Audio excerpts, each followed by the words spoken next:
আৰু এই নিৰ্বাচনত মহাজোঁট বন্ধন ইউপিএৰ যি শোচনীয় পৰাজয় তাৰ পিছত এতিয়া বহু কথাই চৰ্চালৈ আহিছে সামাজিক মাধ্যমতে হওক বা ইলেক্ট্ৰনিক মিডিয়াতে হওক বা প্ৰিণ্ট মিডিয়াতে হওক কিন্তু অসমৰ এটা বিৰোধী আঞ্চলিক ৰাজনৈতিক দল হিচাপে আমি বিহাৰৰ নিৰ্বাচনৰ পৰা কি শিকিম আৰু কি ক্ষেত্ৰত আত্মসমালোচনাৰ প্ৰয়োজন আছে এই কথাকেইটা আজি মূলত ক'বলৈ বিচাৰিছোঁ প্ৰথমে আমি ৰাইজৰ দলে অসমৰ সমাগত 2026 চনৰ বিধানসভা নিৰ্বাচনৰ বাবে ৰাইজৰ দলৰ সকলো তৃণমূল পৰ্যায়ৰ কৰ্মীক এটাই কথা আহ্বান কৰিম এই সংবাদ মেলৰ পৰা যে আমি সাংগঠনিকভাৱে তৃণমূল পৰ্যায়ৰ পৰা গ্ৰাছৰুট লেভেলৰ পৰা আমি সংগঠন শক্তিশালী কৰিব লাগিব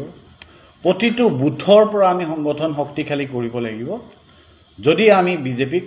পৰাভূত কৰিবলৈ বিচাৰোঁ আৰু সেইকাৰণে সকলোকে আহ্বান জনাইছোঁ যে আজিৰ পৰাই এয়া বিহাৰ নিৰ্বাচনৰ পিছত আজিৰ পৰাই আমি আহ্বান জনাইছোঁ সকলোৱে তৃণমূল পৰ্যায়ৰ পৰা সংগঠন শক্তিশালী কৰাত নিয়োজিত হওক দ্বিতীয় কথাটো হৈছে যে বিৰোধী ঐক্যৰ যোৱা কেইদিনমান আগতে বিৰোধী ঐক্যৰ আনুষ্ঠানিকভাৱে অসমত ঘোষণা হৈছিল ঘোষণা হোৱাৰ পিছত আমি ৰাইজৰ দলে এটা অংশীদাৰী ৰাজনৈতিক আঞ্চলিক ৰাজনৈতিক দল হিচাপে এটা কথাই আহ্বান কৰোঁ যে বিহাৰৰ নিৰ্বাচনে আচলতে আমাক বহুত কথাই শিকাই গ'ল আপোনালোকে সকলোৱে জানে যে মনোনয়ন দাখিলৰ অন্তিম দিনটোলৈকে মহাজোঁটে আসন বুজাবুজি সম্পূৰ্ণ কৰিব পৰা নাছিল আগতীয়া বুজাবুজি নোহোৱাভাৱে সকলো দলে নিজাববীয়াকৈ প্ৰাৰ্থিত্ব প্ৰদান কৰিছিল শেষত 241খন আসনত মহাজোঁটৰ প্ৰাৰ্থীৰ সংখ্যা 150 হ'লগৈ 241খন আসনৰ বিপৰীতে মহাজোঁটৰ প্ৰাৰ্থিত্বৰ সংখ্যা হৈ গ'ল 250 উদাহৰণস্বৰূপে 9টা সমষ্টিত পোনপটীয়াকৈ মহাজোঁটে নিজৰ অৰিয়াউৰিৰ বাবে পৰাজিত হ'ল আৰু একেধৰণে 12টা সমষ্টিত বন্ধুত্বপূৰ্ণ প্ৰতিনিধিত্ব কৰিবলগীয়া হৈছিল মহাজোঁটে আগতীয়াকৈ সুনিৰ্দিষ্ট কৰ্মসূচীৰে নেৰেটিভ সৃষ্টিত বিফল হৈছে এইটো কথা স্পষ্ট মহাজোঁট এটা গঠন হোৱাৰ পিছত আচলতে নিৰ্বাচনৰ বহু মাহ আগতেই তৃণমূল পৰ্যায়লৈকে যে এই মহাজোঁট যে ঐক্যবদ্ধ হৈছে ঐক্যবদ্ধভাৱে যে বিজেপিৰ বিৰুদ্ধে বা জেডিইউৰ বিৰুদ্ধে তেওঁলোকৰ জোঁটৰ বিৰুদ্ধে যে প্ৰতিনিধিত্ব কৰিব সেই বাৰ্তাটো লৈ যাব পাৰিব লাগিছিল কিন্তু তেওঁলোকে বিফল হ'ল ইয়াৰ বিপৰীতে কিন্তু মহাজোঁটে বাজিমাৰ কৰিলে কি কয় এনডিএ বাজিমাৰ কৰিলে ইয়াৰ বহু কথাই আছে এনডিএ যি সুপৰিকল্পিতভাৱে এই নিৰ্বাচনটোত অৱতীৰ্ণ হৈছিল আপুনি চাব যে এনডিএ প্ৰাৰ্থিত্ব প্ৰদান কৰোঁতে জাতীয় সমীকৰণক সঠিকভাৱে প্ৰতিনিধিত্ব কৰিছিল পাঁচটা দলৰ মহাজোঁট বন্ধনে বিহাৰৰ 50%তকৈ অধিক ভোটাৰক প্ৰতিনিধিত্ব কৰিছিল এনডিএত 5.32% জনসংখ্যা থকা পাছোৱান 4.27% জনসংখ্যা থকা কুচৱাহা আৰু 3.08% জনসংখ্যা থকা মুছহৰ সম্প্ৰদায়কো উচিত মৰ্যাদা দিছিল তেওঁলোকে ইয়াৰ বিপৰীতে মহাজোঁট বন্ধনে তাৰমানে আৰজেডি নেতৃত্বাধীন যিটো মহাজোঁট বন্ধন তেওঁলোকে বিহাৰৰ 40%তকৈ অধিক জনসংখ্যাক প্ৰতিনিধিত্ব কৰিবই নোৱাৰে প্ৰাৰ্থিত্ব দিবই নোৱাৰে 40% জনসংখ্যাক তেওঁলোকে প্ৰতিনিধিত্ব কৰি প্ৰাৰ্থিত্ব প্ৰদান কৰিব নোৱাৰে এইটো এটা ডাঙৰ বিফলতা ইয়াৰ পৰা আমি কি অসমৰ বিৰোধী ৰাজনৈতিক দলৰ এটা অংশীদাৰী আঞ্চলিক দল হিচাপে আমি কি শিকিম আৰু কি আহ্বান জনাম যে আমাৰ আহ্বান এটাই যে নিৰ্বাচনলৈকে এতিয়া সঁচা অৰ্থত ক'ব গ'লে 4 মাহো নাই অসমৰ 26ৰ বিধানসভা নিৰ্বাচনলৈকে 4 মাহো নাই আমি অনতিপলমে আমি বিৰোধী ঐক্যই আমাৰ জোটবন্ধনৰ বাৰ্তাটো তৃণমূল পৰ্যায়লৈকে লৈ যাব লাগিব। বিজেপিৰ অপশাসনৰ যিবোৰ মৌলিক প্ৰশ্ন, যিবোৰ দুৰ্নীতি, এই দুৰ্নীতিবোৰক জোটবন্ধনভাৱে ঐক্যবদ্ধভাৱে সকলো ৰাজনৈতিক দলে তৃণমূল পৰ্যায়ৰ জনগণৰ মাজলৈকে এতিয়াই লৈ যাবলৈ সক্ষম হ'ব লাগিব। আৰু প্ৰতিটো সমষ্টিৰ জনগণে এটা কথা, তেওঁলোকৰ মনত এটা স্পষ্ট ধাৰণা হ'ব লাগিব যে তেওঁলোকৰ সমষ্টিটোৰ পৰা কোনটো ৰাজনৈতিক দলে প্ৰতিনিধিত্ব কৰিব। তেতিয়াহে আমি বিহাৰৰ যিটো ভুল মহাজোটবন্ধনে কৰিলে, সেই ভুলটোৰ পুনৰাবৃত্তি অসমতো নহ'ব। আৰু সেইকাৰণে আমি বিৰোধী ঐক্যৰ এটা অংশীদাৰী ৰাজনৈতিক দল হিচাপে ৰাইজৰ দলে এটা কথা আহ্বান জনাওঁ, যাতে এই ঐক্যবদ্ধতাৰ যি বাৰ্তা, এয়া অনতিপলমে তৃণমূল পৰ্যায়লৈ যাতে লৈ যোৱাৰ কাৰণে সকলো ৰাজনৈতিক দলে তৎপৰতাৰে এই ব্যৱস্থা লয়। এতিয়া যোৱাকালিৰ পৰা আমি সামাজিক মাধ্যমত দেখিছোঁ আৰু কিছুমান সংবাদ গোষ্ঠীকো দেখিছোঁ যে এইটো ক্ষেত্ৰত উৎফুল্লিত হোৱা দেখিছোঁ যে বিহাৰৰ নিৰ্বাচনৰ সোঁপন্থী আৰু বিজেপি দলটোৱে বহু ক্ষেত্ৰত উৎফুল্লিত হৈছে যে বিহাৰৰ নিৰ্বাচনৰ ফলাফল এনেকুৱা হ'ল আৰু সেইকাৰণে অসমতো বিহাৰৰ দৰে ২৬ত নিৰ্বাচনৰ ফলাফল হ'ব। কিন্তু এইটো ভুল ধাৰণা। আপোনালোকে জানে যে বিহাৰৰ নিৰ্বাচনটোত ২০ বছৰ ধৰি নীতিশ কুমাৰে মুখ্যমন্ত্ৰী হৈ আছে। হয়, তেওঁৰ বিৰুদ্ধে অভিযোগ আছে যে তেওঁ দল বাগৰা নেতা, তেওঁক কিছুমানে পাল্টুৰাম বুলিও নাম দিছে। কিন্তু এটা কথা স্পষ্ট, বিহাৰৰ মুখ্যমন্ত্ৰীগৰাকীৰ বিৰুদ্ধে দুৰ্নীতিৰ কোনো বিশেষ অভিযোগ নাছিল, ডাঙৰ অভিযোগ নাছিল। বিহাৰৰ মুখ্যমন্ত্ৰীগৰাকীৰ প্ৰয়াত পত্নী কোন আছিল, আমি কেতিয়াও তেওঁ মুখ্যমন্ত্ৰী থকা অৱস্থাত আমি কেতিয়াও জানা নাছিল। বিহাৰৰ মুখ্যমন্ত্ৰীৰ পুত্ৰ কেইজন, পুত্ৰই ৰাজনীতিত হস্তক্ষেপ, বিহাৰৰ ৰাজনীতিত হস্তক্ষেপ কৰিছে নেকি, সেয়া কথা আমি জনা নাছিলোঁ। তেওঁৰ বিৰুদ্ধে কোনো বিশেষ দুৰ্নীতিৰ কথা নাছিল। সেইকাৰণে ২০ বছৰ ক্ষমতাত থকাৰ পিছতো যি প্ৰতিষ্ঠান বিৰোধী ঢৌ হ'ব লাগিছিল, সেই প্ৰতিষ্ঠান বিৰোধী ঢৌ আমি নেদেখিলোঁ। কিন্তু বিহাৰৰ মূল নিৰ্বাচনী যিটো ইছ্যু আছিল, সেই ইছ্যুটো কিন্তু দুৰ্নীতি আছিল। কাৰ বিৰুদ্ধে আছিল? যে লালু প্ৰসাদ যাদৱৰ ২০ বছৰৰ আগৰ চাৰা ঘোটালাই হওক বা জংগল ৰাজৰ কথাই হওক, এইবোৰ কথা এইবাৰ নিৰ্বাচনত ইছ্যু হৈছিল। সেইকাৰণে যিহেতু দুৰ্নীতি মূল ইছ্যু হৈছিল বিহাৰৰ নিৰ্বাচনত, ২০ বছৰ আগৰো দুৰ্নীতি মূল ইছ্যু হৈছিল, এটা কথা বিজেপিৰ এই দলটোৱে, অসমৰ বিজেপি দলটোৱে এটা কথা বুজি পাব লাগিব, তেওঁলোকৰ গাত ইতিমধ্যে যোৱা ৫টা বছৰত যি দুৰ্নীতিৰ চেকা লাগিলে, অসমৰ মুখ্যমন্ত্ৰীগৰাকীৰ যি দুৰ্নীতিৰ চেকা লাগিলে,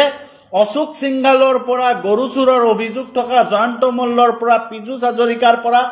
এই যি দাদা ব্ৰিগেডৰ বিৰুদ্ধে যি দুৰ্নীতিৰ অভিযোগ লাগিছে, তাৰ বিৰুদ্ধে বিহাৰৰ দৰেই কিন্তু অসমৰ জনগণে দুৰ্নীতিৰ বিৰুদ্ধে ২৬ত ভোট দিব। কাৰণ অসমৰ মুখ্যমন্ত্ৰী বুলি কোৱাৰ লগে লগে ৫ বছৰত অসমৰ মুখ্যমন্ত্ৰীৰ পত্নীক ভাৰতবৰ্ষই জানা হ'ল, মুখ্যমন্ত্ৰীৰ পুত্ৰক জানা হ'ল, মুখ্যমন্ত্ৰীয়ে কিমান ভূমি কেলেংকাৰীৰ পৰা আদি কৰি সাৰদা কেলেংকাৰীৰ পৰা, পিপি কিট কেলেংকাৰীৰ পৰা, ফ্লাইঅভাৰ কেলেংকাৰীৰ পৰা, ৰিজৰ্ট কেলেংকাৰীৰ পৰা, ইণ্টাৰনেশ্যনেল স্কুল কেলেংকাৰীৰ পৰা সকলো দুৰ্নীতিৰ কথা কিন্তু আজিও সজীৱ হৈ আছে। আজি যদি বিহাৰৰ জনগণৰ মাজত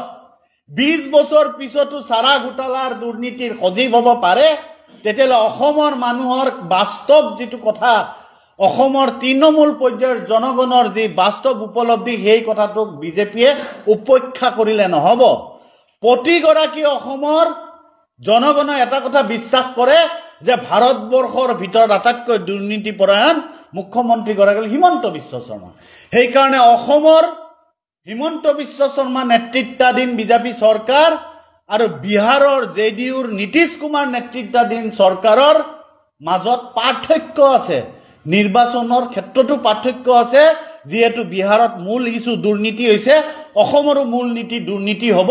আৰু অসমৰ মুখ্যমন্ত্ৰীক অসমৰ জনগণই ২৬ৰ নিৰ্বাচনত দুৰ্নীতিৰ আধাৰত কাঠগড়া থিয় কৰাবই সেইকাৰণে এই বিজেপিৰ যি নেতা পালি নেতা আৰু বিজেপিৰ কিছুমান শীৰ্ষ নেতৃত্বৰ যি উল্লাস আৰু উৎসাহ দেখিছোঁ যোৱাকালিৰ পৰা কিছুমানে ধুতি পিন্ধি দেৱালীৰ দৰে ফটকা ফুটোৱা আৰম্ভ কৰিছে তেওঁলোকে এটা কথা মনত ৰাখিব লাগিব যে তেওঁলোকৰ সেনাপতিজন যদি গুচোৱা নহয় তেতিয়াহ'লে এই বিজেপিৰ উদ্ধাৰ নাই ২৬ত বিহাৰৰ দৰে দুৰ্নীতি মূল ইছ্যু হ'ব আৰু বিহাৰৰ দৰে অসমত বিজেপিৰ দুৰ্নীতিৰ কাৰণে বিজেপি অসমৰ পৰা যাব লাগিব ঠিক একেধৰণে এটা কথা মনত ৰাখিব যে মুখ্যমন্ত্ৰীগৰাকীয়ে যোৱাকালি কৈছে যে অৰুণোদয় আমি অসমত অৰুণোদয় দিছোঁ বিহাৰেও আমাৰ পৰা শিকিছে মহিলা সবলীকৰণৰ মহিলাৰ নামত আঁচনি কৰি তেওঁলোকে ১,২১,০০,০০০ মহিলাক ১০,০০০ টকা কয় নিৰ্বাচনী কোড অফ কণ্ডাক্টক ধূলিসাৎ কৰি বুঢ়া আঙুলি দেখুৱাই ১০,০০০ টকাকৈ প্ৰতিগৰাকী মহিলাৰ একাউণ্টত ১,২১,০০,০০০ মহিলাৰ একাউণ্টত ভৰাই দিয়া হয় আমি ভাল পাইছোঁ উন্নয়নগামী ৰাষ্ট্ৰ এখনত ৰাষ্ট্ৰৰ দায়িত্ব সুখাতুৰ শোষিত নিষ্পেষিত দৰিদ্ৰ জনগণক ৰাষ্ট্ৰই দায়িত্ব ল'বই লাগিব কিন্তু সেই দায়িত্ব ভোট কিনাৰ বাবে নহয় সেই দায়িত্ব ভোট কিনাৰ বাবে নহয় যি ভোট কিনাৰ কাৰণে এতিয়া আমি দেখিছোঁ যে মহিলা উদ্যমিতাৰ নামত গোট এটা গোটক ১০,০০০ টকাকৈ মুখ্যমন্ত্ৰী অসমৰ মুখ্যমন্ত্ৰীয়ে দিয়া আৰম্ভ কৰিছে ৫ বছৰে লুটিং কেৱল দুৰ্নীতি আৰু লুটৰাজ চলালে কিয় নিৰ্বাচনৰ প্ৰাক মুহূৰ্তত ৫ বছৰ অপেক্ষা কৰি মহিলাক উদ্যমিতাৰ নামত ১০,০০০ টকাকৈ এটা গোটক দিব লগা হ'ল ক্ষমতাত আহিয়ে নিৰ্বাচনী প্ৰতিশ্ৰুতি পূৰণ নকৰিলে কিয় বিহাৰতো একেই কথা ভোট কিনাৰ বাবে কোড অফ কণ্ডাক্ট ধূলিসাৎ কৰি নিৰ্বাচনৰ প্ৰাক মুহূৰ্তত ১০,০০০ টকা কিয় দিব লগা হ'ল বিহাৰৰ ২০২০ চনৰ নিৰ্বাচনতে নিৰ্বাচিত হৈ নীতিশ কুমাৰে কিয় এই পদক্ষেপটো নললে এই যিটো ভোট কিনাৰ পৰম্পৰা এই পৰম্পৰাটোক আঁতৰ কৰিব লাগিব আমাৰ প্ৰথম ৰাইজৰ দলৰ আহ্বান থাকিব মিত্ৰ শক্তিক বিৰোধীৰ ঐক্যবদ্ধ শক্তিক যে বিজেপিৰ দৰে বিজেপি যদি আজি কিবা আঁচনিৰ নামত দিয়ে এয়া অসমতে হওক বা বিহাৰতে হওক নিৰ্বাচনৰ আগত তাৰ মানে অৰ্থাৎ অসমৰ জনগণে আকৌ নিৰ্বাচন আঁচনিৰ কাৰণে ২০৩১ চনলৈ অপেক্ষা কৰিব লাগিব আমি কৈছোঁ যে ২০৩১লৈকে অপেক্ষা কৰিব নালাগে ২০৩১ত যেতিয়া বিধানসভা নিৰ্বাচনৰ তালৈকে অপেক্ষা কৰিব নালাগে যিসকল মহিলাৰ প্ৰয়োজন আছে যিসকল মহিলাক স্বাৱলম্বী কৰিব লাগে তেওঁলোকক বিৰোধী ঐক্যই ক্ষমতাত আহিলে প্ৰথম বছৰতে পদক্ষেপ ল'ব লাগিব ভোট কিনাৰ বাবে ৰাজকোষৰ ধন অপব্যয় কৰিব নালাগিব ৰাজকোষৰ ধন ব্যয় কৰিব লাগিব আমাৰ মহিলাসকলক আই মাতৃসকলক যুৱ প্ৰজন্মক স্বাৱলম্বী কৰাৰ কাৰণে আমি ক্ষমতাত অহাৰ প্ৰথম বছৰতে যাতে তাৰ ফল আমি ৫ বছৰৰ ভিতৰত পাওঁ আমি ৰাইজৰ ওচৰত যাই ক'ব পাৰোঁ যে আমি ভোট কিনাৰ কাৰণে নিৰ্বাচনৰ আগমুহূৰ্তত আপোনালোকক পইচা দিয়া নাই আপোনালোকক আঁচনি দিয়া নাই আমি আঁচনি নিৰ্বাচনৰ আৰু আমি জয়লাভ কৰাৰ লগে লগে আঁচনি দিছোঁ যাতে প্ৰতিগৰাকী মহিলা প্ৰতিগৰাকী যুৱ প্ৰজন্মই যাতে ইয়াৰ পৰা উপকৃত হয় এতিয়া আৰু এটা কথা কওঁ যে হয় বহুতে আত্মসন্তুষ্টি লৈছে বিৰোধী ঐক্যও দেখিছোঁ যে কিছুমান বা সমৰ্থকেও সামাজিক মাধ্যমত দেখিছোঁ যে আত্মসন্তুষ্টি লৈছে যে RJDয়ে 22 কিমান শতাংশ ভোট পাইছে বিজেপিয়ে 20% ভোট পাইছে JDU 19% ভোট পাইছে আমি সেই আত্মসন্তুষ্টি লৈ লাভ নাই আমি বাস্তৱ ক্ষেত্ৰত বিহাৰৰ নিৰ্বাচনৰ পৰা শিক্ষা ল'ব লাগিব কাৰণ RJDয়ে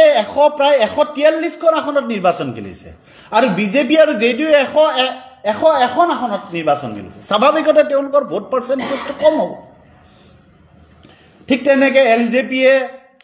বেছি আসন পালে কংগ্ৰেছতকৈ কম পালে এইবোৰ আত্মসন্তুষ্টি লৈ লাভ নাই LJPয়ে কংগ্ৰেছে 64খন খেলিছে LJPয়ে তাতকৈ বহুত কম আসনত খেলিছে আমি বাস্তৱ ক্ষেত্ৰত বিহাৰৰ নিৰ্বাচনটোত কি কাৰণত আমি বিৰোধী ঐক্যই শেষ মুহূৰ্তলৈকে বিহাৰত বিৰোধী মহাজোঁটবন্ধন ঐক্যবদ্ধ হ'ব নোৱাৰিলে সেই কথাৰ পৰা আমি শিক্ষা ল'ব লাগিব। আৰু এতিয়া আমি এটা কথা কওঁ যে আমি আগন্তুক দিনত কি হ'ব লাগিব, যে বিহাৰৰ নিৰ্বাচনটো কেনেকৈ জয়লাভ কৰিব। বিহাৰৰ নিৰ্বাচনটোত আপোনালোকে দেখিছে যে 1,21,00,000 মহিলাক 10,000 টকাকৈ দিয়া হ'ল কোড অফ কণ্ডাক্ট ভায়োলেট কৰি।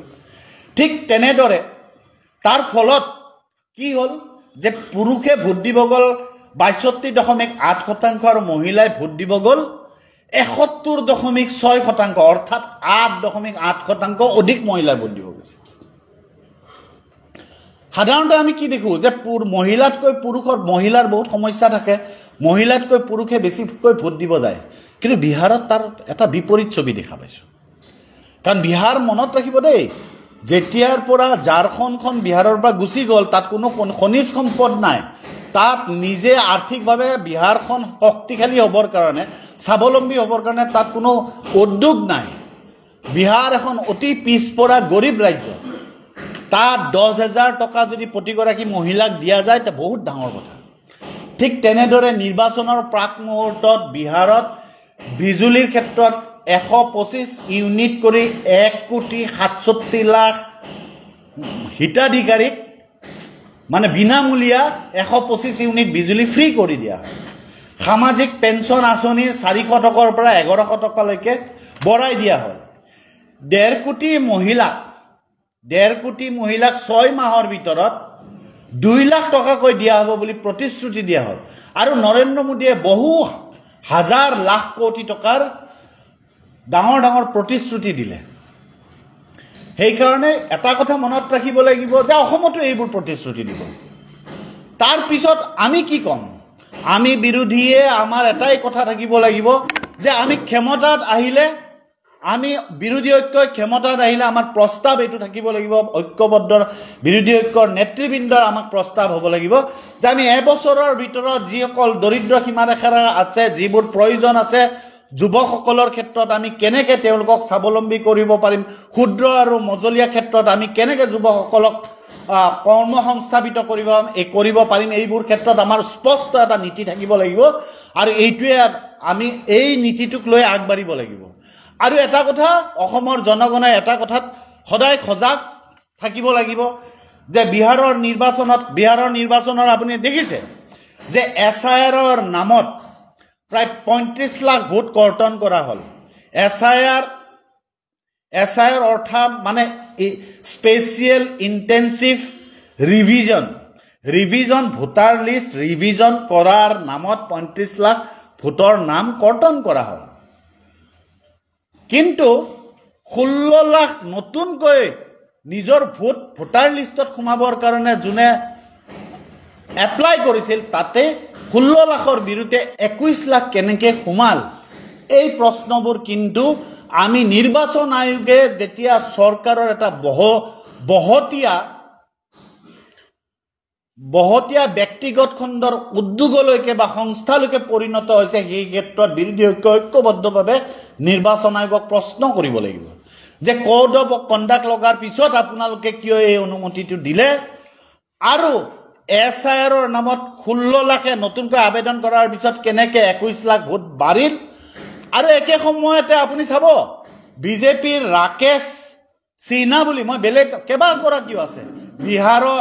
হাৰিয়ানাৰ পৰা নিৰ্বাচন খেলা নেতাও আছে আৰু বহু বিজেপি নেতা আছে যোনে দিল্লীতো ভোট দিছে আৰু বিহাৰতো ভোট দিছে। তাৰে ভিতৰত ৰাকেশ সিনহা, প্ৰফেচাৰ ডক্টৰ ৰাকেশ সিনহাই বিহাৰতো ভোট দিছে, দিল্লীতো ভোট দিছে আৰু বিহাৰতো ভোট দিছে। কি পৰ্যায়লৈ বিজেপিয়ে সূক্ষ্মভাৱে গোটেই নিৰ্বাচনটোক মেনুপুলেট কৰিব বিচাৰে। ৰেল দি তেওঁলোকে বিহাৰী লোকসকলক মুম্বাইৰ পৰা আনিছে, দিল্লীৰ পৰা আনিছে, হাৰিয়ানা, এইবোৰ বেলেগ কথা, কিন্তু তেওঁলোকে নিৰ্বাচনটোক মেনুপুলেট কৰিবৰ কাৰণে এজন প্ৰাক্তন সাংসদেও এৰা নাই। আৰু একেধৰণে কি সুন্দৰভাৱে তেওঁলোকে দামী কেণ্ডিডেট দিয়াৰ ক্ষেত্ৰত প্ৰশান্ত কিশোৰ আৰু ওৱেচি যোৱা 2020 নিৰ্বাচনত কেৱল ওৱেচিৰ কাৰণে মাত্ৰ কেইখনমান আসনৰ কাৰণে বিৰোধী মহাজোঁটে বিহাৰত ক্ষমতাত আহিব নোৱাৰিলে। এইবাৰ ওৱেচিয়ে একেই কাম কৰি পেলালে আৰু প্ৰশান্ত কিশোৰে এখনো ওৱেচিয়েতো 4খন নে 5খন আসন পাইছে কিন্তু প্ৰশান্ত কিশোৰে এখনো আসন নাপালে কিন্তু ভোট বিভাজন কৰিলে এই প্ৰশান্ত কিশোৰ আৰু ওৱেচিৰ দৰে যাতে অসমতো UDF আৰু বিজেপিৰ দামী কেণ্ডিডেট যাতে ভোট বিভাজন কৰিব নোৱাৰে সেই ক্ষেত্ৰত বিৰোধী ঐক্যই সজাগ আৰু স্পষ্টভাৱে এই ক্ষেত্ৰত আগবাঢ়িব লাগিব এইখিনিয়ে কথা সেইকাৰণে পুনৰবাৰ ক'লো যে বিহাৰ নিৰ্বাচন আৰু অসমৰ নিৰ্বাচন পৃথক বিহাৰৰ মুখ্যমন্ত্ৰী নীতিশ কুমাৰৰ আৰু অসমৰ মুখ্যমন্ত্ৰীৰ হিমন্ত বিশ্ব শৰ্মাৰ মাজত আকাশ আৰু পাতালৰ পাৰ্থক্য অসমৰ মুখ্যমন্ত্ৰীৰ ছত্ৰছায়াত অশোক সিংঘালৰ দৰে ব্যক্তিয়ে যি ধৰণে মুক্ত লুণ্ঠন চলাইছে জুবিন গাৰ্গৰ সমাধি ক্ষেত্ৰত যি জুবিন গাৰ্গে স্পষ্টভাৱে এই ৰাজনৈতিক দালালি কৰা এই ৰাজনৈতিক দালালিৰ বিৰুদ্ধে মাত মাতিছিল এই যি জুবিন গাৰ্গে বিজেপিৰ যি ধৰ্মৰ নামত মেৰু বিভাজনৰ ৰাজনীতিৰ বিৰুদ্ধে স্পষ্টভাৱে তেওঁ অৱস্থান লৈছিল সেই জুবিন গাৰ্গক অপমান কৰাৰ কাৰণে অশোক সিংঘালে আজি মুখ্যমন্ত্ৰীয়ে কেবিনেট মিটিঙৰ পিছত অশোক সিংঘালক কাষত বহাই অশোক সিংঘালক বচাবৰ কাৰণে মুখ্যমন্ত্ৰীয়ে অশোক সিংঘালৰ ক্ষেত্ৰত ক্লিন চিট দিছে কিন্তু মুখ্যমন্ত্ৰীৰ এইখিনি সৎ সাহস নহল যে অশোক সিংঘালে ট্ৰাইবেল বেল্ট আৰু ব্লকত কেনেকৈ মাটি কিনিলে এই কথাৰ উত্তৰ মুখ্যমন্ত্ৰীয়ে দিব লাগিব অসমত যি মুক্ত লুণ্ঠন চলিছে মাটিৰ নামত ফ্লাইঅভাৰৰ নামত পিপি কিড আন বহু ক্ষেত্ৰত যি মুক্ত লুণ্ঠন চলিছে এই ক্ষেত্ৰত মুখ্যমন্ত্ৰীয়ে স্পষ্ট উত্তৰ দিব লাগিব আৰু মুখ্যমন্ত্ৰীয়ে অত্যুৎসাহী হৈ লাভ নাই বিহাৰৰ নিৰ্বাচনৰ ফলাফলৰ পিছত কাৰণ মুখ্যমন্ত্ৰীৰ যিমান দুৰ্নীতিৰ যিখন দীঘলীয়া তালিকা নাম পৰিশেষ কৰিব নোৱাৰি মুখ্যমন্ত্ৰীক প্ৰত্যাহ্বান জনালো যে আপুনি লালু প্ৰসাদ যাদৱৰ বিৰুদ্ধে দুৰ্নীতিৰ কথা ক'ব পাৰে আপুনি নীতিশ কুমাৰৰ বিৰুদ্ধে দুৰ্নীতিৰ কথা কেইটামান আপোনাৰ দৰে দীঘলীয়া তালিকাৰ নাম ক'ব নালাগে 3টামান দুৰ্নীতিৰ নাম আপুনি কওক আপোনাক প্ৰত্যাহ্বান জনালো সেইকাৰণে আপুনি অত্যুৎসাহী নহব নীতিশ কুমাৰ আৰু অসমৰ হিমন্ত বিশ্ব শৰ্মাৰ মাজত পাৰ্থক্য আছে বিহাৰত যেনেকৈ দুৰ্নীতি নিৰ্বাচনী ইস্যু হৈছিল অসমতো অহা 26ৰ বিধানসভা নিৰ্বাচনত দুৰ্নীতি মূল ৰাজনৈতিক ইস্যু হ'ব ধন্যবাদ বহু ইতিমধ্যে আঁচনি চৰকাৰে দিছে মহিলাসকলক দিছে সকলোকে দিছে সেই আঁচনিবিলাক যদি চাই পেলাই যদি ৰাইজে ভোট দিয়ে অসম বিহাৰ ক্ষেত্ৰত নহয় মই ইতিমধ্যে কৈছোঁ এখন কল্যাণগামী ৰাষ্ট্ৰত দৰিদ্ৰ সীমাৰেখাৰ তলত থকাই হওক বা দৰিদ্ৰ লোকসকলে হওক বা নিবনুৱা যুৱচামৰ ক্ষেত্ৰতে হওক চৰকাৰৰ দায়িত্ব আঁচনিৰ জৰিয়তে হওক যেনেকেই নহওক তেওঁলোকক উপকৃত কৰা স্বাৱলম্বী কৰা এইটো চৰকাৰৰ দায়িত্ব কিন্তু এই দায়িত্ব কেৱল ভোট কিনাৰ কাৰণে হ'ব নোৱাৰে এই দায়িত্ব 5 বছৰ ৰাজকোষৰ ধন লুটি পুটি খাই নিৰ্বাচনৰ আগমুহূৰ্তত বিহাৰৰ দৰে ভোট কিনাৰ কাৰণে হ'ব নোৱাৰে এই দায়িত্ব পালন কৰিব লাগিব ক্ষমতাত অহাৰ লগে লগে প্ৰথম বছৰতে আজি যদি অসমতো বিহাৰৰ দৰে যদি অসমৰ জনগণে আঁচনিৰ কাৰণে বিজেপিক ভোট দিয়ে তেতিয়াহ'লে এই ভোটাৰ ৰাইজে অহা 31লৈকে আকৌ আঁচনিৰ নামত টকা পাব কিন্তু অহা 31হে পাব অহা 31ৰ অসমৰ বিধানসভা নিৰ্বাচনত কিন্তু বিৰোধী ঐক্যই মই ৰাইজৰ দলৰ ফালৰ পৰা আমি বিৰোধী ঐক্যক আমাৰ প্ৰথম প্ৰস্তাৱ থাকিব যে আমি ক্ষমতাত অহাৰ প্ৰথম বছৰতে আমি সকলো আঁচনিৰ জৰিয়তে আমি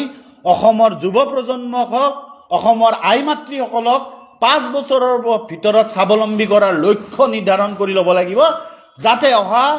26ৰ পিছত অহা 31ত আমি ৰাইজৰ ওচৰত যাব পাৰোঁ যে এই আঁচনিৰ জৰিয়তে আপোনালোকক আমি কেনেকৈ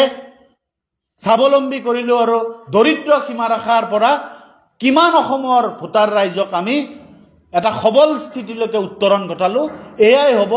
আমাৰ ৰাইজৰ ওচৰত প্ৰকৃত পৰিসংখ্যা নিৰ্বাচনী প্ৰচাৰত প্ৰকৃত পৰিসংখ্যা আমি দাঙি ধৰাৰ ৰাজনৈতিক কৌশল ধন্যবাদ বিহাৰৰ যিটো ৰিজাল্ট আহিছে সেই ৰিজাল্টটো মানে ফলাফলত আপোনালোকে চাওক, বিহাৰৰ নিৰ্বাচনৰ পৰা আমি বহুত কথা শিকিব লগা আছে। ইতিমধ্যেই কৈছোঁ, বিহাৰৰ নিৰ্বাচনত যি ধৰণে হিতাধিকাৰী নিৰ্বাচনৰ কোড অফ কণ্ডাক্ট লগাৰ পিছতো যিটো কাম কৰিলে, তাৰ পৰা যে অসমতো কৰিব, কিন্তু আমি তাৰ বিপৰীতে আমি কি কৰিম? আমি নিৰ্বাচনী আগত আমি যদি বিৰোধী ঐক্য আহে, আমাৰ প্ৰস্তাৱ বিৰোধী ঐক্য থাকিব যে আমি নিৰ্বাচনৰ অহা 31লৈকে আমি আকৌ একে কাম নকৰোঁ। আমি ক্ষমতাত অহাৰ প্ৰথম বছৰতে এই কামবোৰ কৰিব লাগিব। কাৰণ আমি স্বাৱলম্বী কৰা, উপকৃত কৰা, নিবনুৱা সমস্যাক দূৰ কৰাৰ কাৰণে আমি সকলোকে ক্ষুদ্ৰ আৰু মজলীয়া উদ্যোগীকৰণৰ জড়িত কৃষিৰ জলসিঞ্চনৰ ব্যৱস্থাৰে আমি সকলোকে অসমৰ জনগণক উপকৃত কৰিব, দৰিদ্ৰ সীমাৰেখাৰ পৰা তুলি আনিব লাগিব। আৰু বিহাৰৰ নিৰ্বাচনৰ ফলাফলৰ পিছত আমি কেৱল কি ভুল হৈছিল, তেওঁলোকে কি ভোট চুৰি কৰিছে, কি কৰিছে, অকল তাতেই আমি আত্মসন্তুষ্টি লৈ লাভ নাই। যে আমি ক'ব লাগিব যে এইবোৰ কাম আমি কেনেকৈ অসমত প্ৰতিহত কৰিম। একে কাম যদি বিহাৰৰ দৰে কৰিব বিচাৰে আমি কেনেকৈ প্ৰতিহত কৰিম, তাৰ কাৰণে আমি কি সুপৰিকল্পিত কৰ্ম ব্যৱস্থা ল'ম, আমি কি সুপৰিকল্পিত ৰাজনৈতিক কৌশল অৱলম্বন কৰিম, তাৰ কাৰণে এতিয়াৰ পৰা এটা স্পষ্ট ধাৰণা থাকিব লাগিব। বিৰোধী ঐক্য জোট বন্ধন নোহোৱাৰ ফলত যে আজি বিহাৰত বিৰোধী ঐক্য মহাজোঁট শেষ মুহূৰ্তলৈকে জোট বন্ধন নোহোৱাৰ ফলত কি ফলৰ পৰিণাম ভুগিব লগা হৈছে, সেই পৰিণাম যাতে অসমত পুনৰাবৃত্তি নহয়, তাৰ কাৰণে আমি ঐক্যবদ্ধভাৱে এতিয়াৰ পৰা আমি প্ৰকৃত ৰণ কৌশলৰে আমি ৰাইজৰ মাজত যাব লাগিব। কাৰণ 26ৰ নিৰ্বাচনৰ আগত কেৱল চিটৰ অৰিয়াউৰি নকৰি আমি হিমন্ত বিশ্ব শৰ্মাৰ নেতৃত্বাধীন চৰকাৰখনৰ দুৰ্নীতিক আমি মৰ্মে মৰ্মে ৰাইজৰ মাজলৈ যাতে লৈ যাব পাৰোঁ। এই যিবোৰ মূল মৌলিক প্ৰশ্ন, কাৰ ক্ষেত্ৰতে হওক, NRCৰ ক্ষেত্ৰতে হওক, বিদেশী সমস্যাৰ ক্ষেত্ৰতে হওক, বা বিশেষ ৰাজ্যৰ মৰ্যাদা ঘূৰাই অনাৰ ক্ষেত্ৰতে হওক, এই অসমৰ সম্পদৰ অধিকাৰৰ ক্ষেত্ৰত এই মৌলিক প্ৰশ্নবোৰ যাতে ৰাইজৰ মাজলৈ লৈ যাব পাৰোঁ, আসনৰ মাজলৈকে অৰিয়াউৰিত ব্যস্ত নাথাকি, তাৰ কাৰণে এতিয়াৰ পৰাই আমি সুপৰিকল্পিত পন্থা ল'ব লাগিব, পৰিকল্পিতভাৱে আমি ৰাইজৰ মাজলৈ যাব লাগিব। আৰু সেইটোৱে আমি আহ্বান জনালোঁ। ধন্যবাদ।